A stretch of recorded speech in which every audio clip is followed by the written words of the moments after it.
This clip is brought to you by Merrick Health, the premium telehealth network from Derek More Plates, More Dates. Get your blood work and hormone optimization done under the same roof. Enjoy this clip. How do you get it to translate over like into the actual ring or onto the actual mat? You know, other than like, because in the gym, there's so many options. There's so many like ways of lifting. And we've had people on the show before say like a lot of times it doesn't transfer over. But what have you seen? So the way I look at it is, you know, the fight itself is always the goal, right? These guys aren't getting paid to lift weights. They're not getting paid to run or bike or whatever, right? They're getting paid to use their skills in the fight. And my job is to make sure they can do that. So are there aspects that I can do outside of their training to make them better so that they can then have more conditioning in the ring? And the answer is, yeah, the way that we do it is we build fitness outside of the sport, right? So we build their aerobic capacity, we build their VO2 max, like I'm talking about, we build their strength, we build the mobility, we build the tools, but you still have to use the sport itself to be the thing that turns that into an effective use of conditioning. So what I would say is in our training model, the further out from fight, we're building skills. We're building strength, mobility. We're looking at weak points. You know, where is this athlete good? Where are they not so good?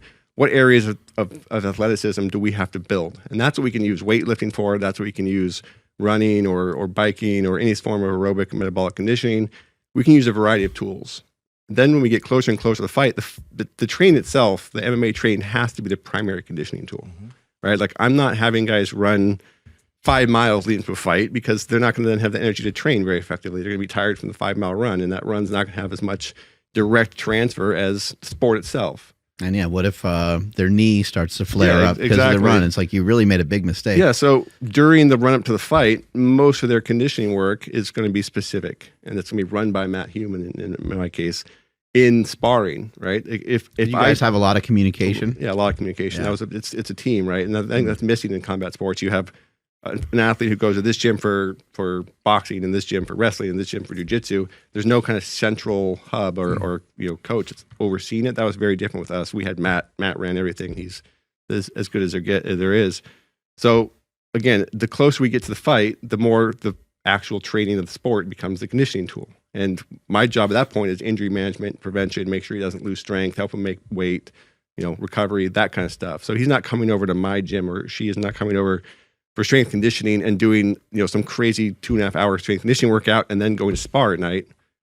They would just have no energy left. They'd be more likely to get injured. They'd get fatigued, and it would take away from their actual sparring, which is where their conditioning is going to be developed leading up to a fight. And I think it should be the same thing in football or team sport, any sport really. You develop fitness qualities and fitness capacities away from the competition. The closer you get to that, the more the sport itself needs to become the primary way that you condition and train, because you have to transfer those fitness abilities into the actual skill itself and your ability to use them. So, you know, when you get close to a football season, the conditioning is running plays. The conditioning is actually playing football. It's not running a whole bunch of gassers and doing things that are, you know, not actual football. They need to be playing football to develop football conditioning. Hey guys, if you like this clip, go ahead and comment down below and let us know what you liked about it, all right? Share this with a friend. Make sure to subscribe to the channel. And also, we are on Reddit and Discord.